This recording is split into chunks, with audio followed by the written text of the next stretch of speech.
Our next author is Bernard de Mandeville. Was a French name, was born in the Netherlands, lived and worked in England.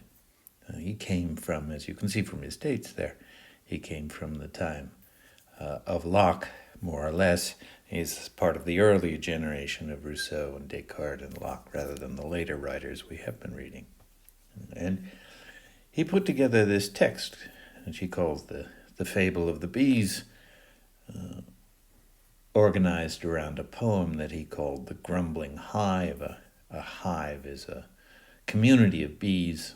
Um, so, um, and the subtitle will tell us most of what we need to know about his thesis. So fix this in your mind when you're trying to understand this book. Private vices, public benefits. So vice and virtue are opposites. A vice is a bad habit, a bad thing to do, a crime, a sin, often a character, a disposition to do things that are, if not criminal and sinful, at least immoral or generally not good. And those are yoked in his subtitle with public benefits.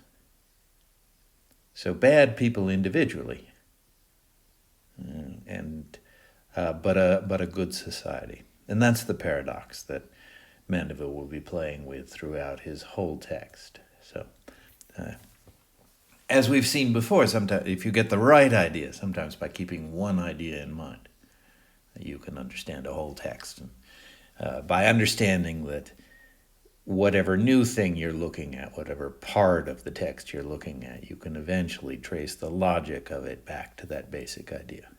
And this is that idea, this paradox, that you can get a common good out of private badness. Now, this is not a new idea. And in fact, it's the basic idea of modern politics and modern society. It's one we deal with all the time, whether we spell it out for ourselves or not.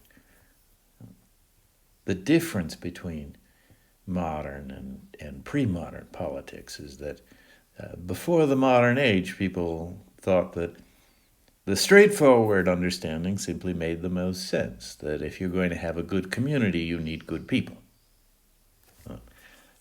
To have public benefits, you need private virtues. And the modern suggestion that this is somehow not required is what makes modern times different from the times that came before, at least from a certain perspective. And the things of modern life that we're familiar with can be traced back to this paradoxical idea that community does not require virtue. Now, the old idea is perfectly logical, that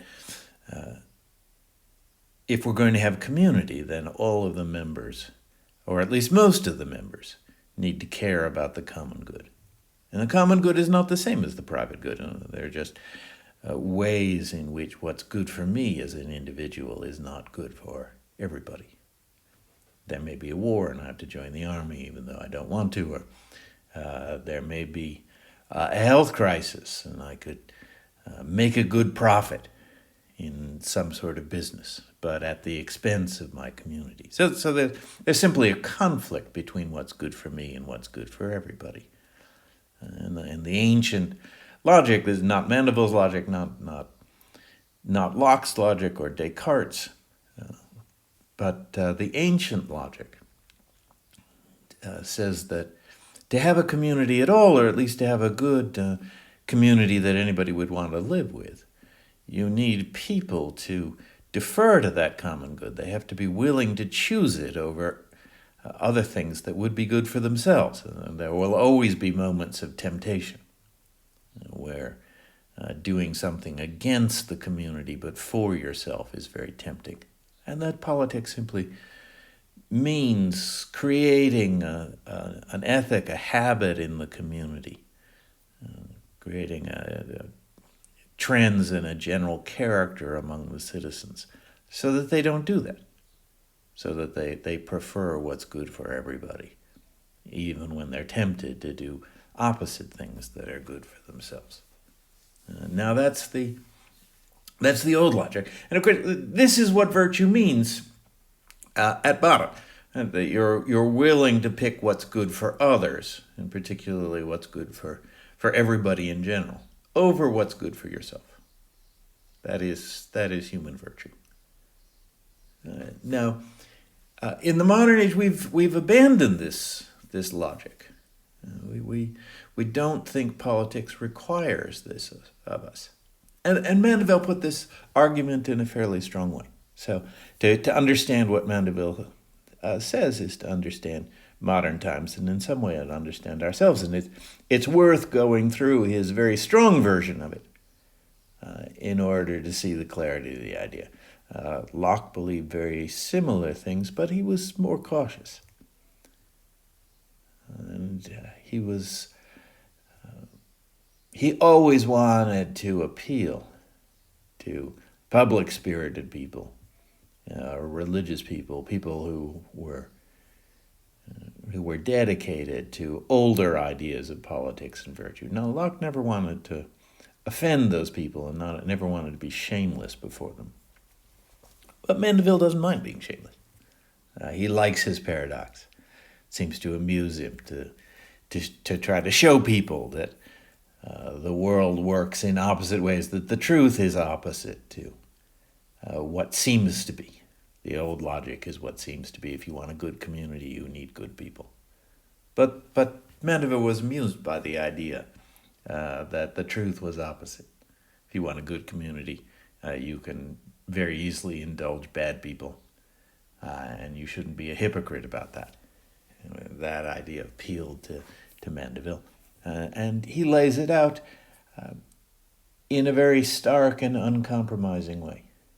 He doesn't try to make it smooth and easy for us the way Locke did. Make it smooth and easy for sort of more conservative, more religious, more old-fashioned thinkers. Now, one way he has of smoothing things a little is to make his story not about any one country, and in fact not even about human beings, but it is a fable of bees. So he imagines little buzzing insects that make honey and sting people as living in effect as human beings. He makes no attempt to hide this, but he transposes human life onto insect life. So the people become bees, and a country, a nation, becomes just a hive. And this makes the whole resemble a children's story, so that it seems a bit harmless. He isn't talking about any one person or any nation, or even people at all. And that smooths the scandal a little. That makes it a little less shameless. Although the meaning is clear. When he talks about bees, he doesn't really mean bees. He means human beings. So we've got the text, which has at its center this poem, The Grumbling Hive. Grumbling is a kind of low level of complaining. You're not really standing up to people and shouting at them and demanding your way. But you're not really going along and cooperating either. You're just muttering in a low voice your protest. This is what most of us are doing now under the new distance education rules. We're all sort of grumbling. So that's part of Mandeville's idea about a good society. It doesn't depend on whatever the opposite would be. Everybody singing the national anthem in union. And it isn't full of heroic rebels and people trying to change the system. It's just full of people who go along, but grumble along the way. And then the second title, the subtitle, knaves. Knaves are people with vice. Knaves are bad people, dishonest, selfish.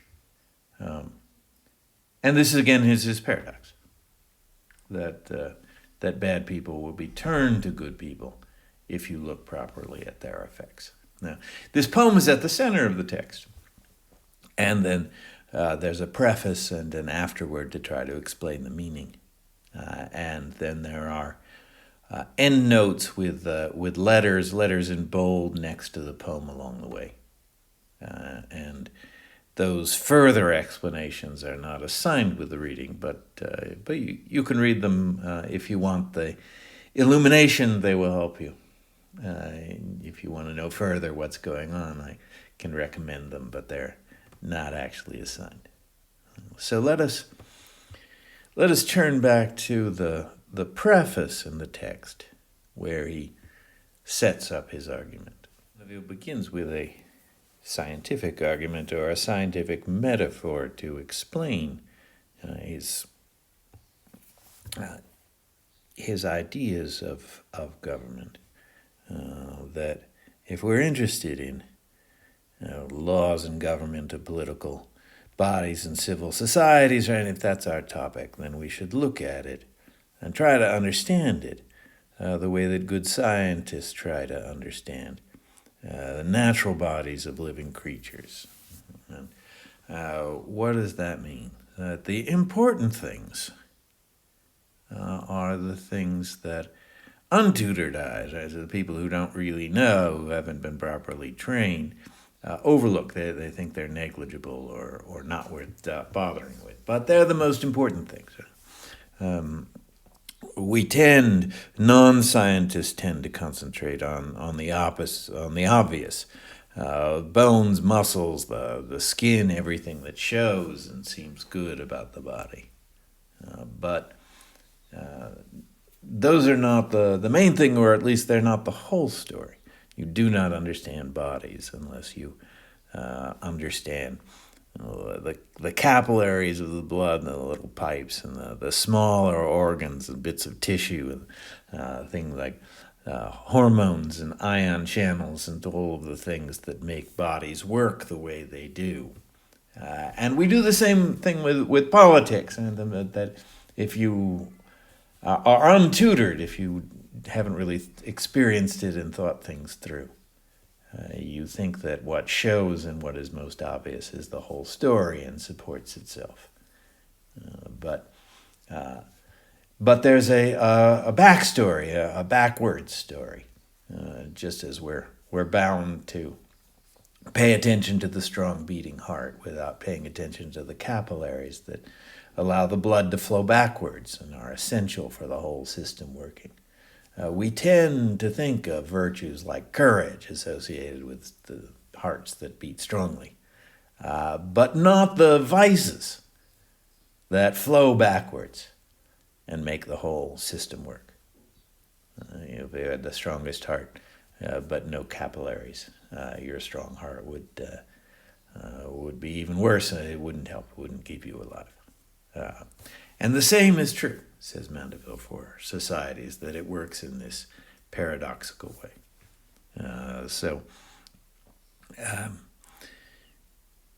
What makes a sociable animal? What makes we human beings good citizens? What supports them? Not the fair outside, which is what's obvious, what anybody sees. But the vices, the vilest, right, the very worst and most disgusting and most hateful qualities. So this is Mandeville's extreme form of the common modern argument.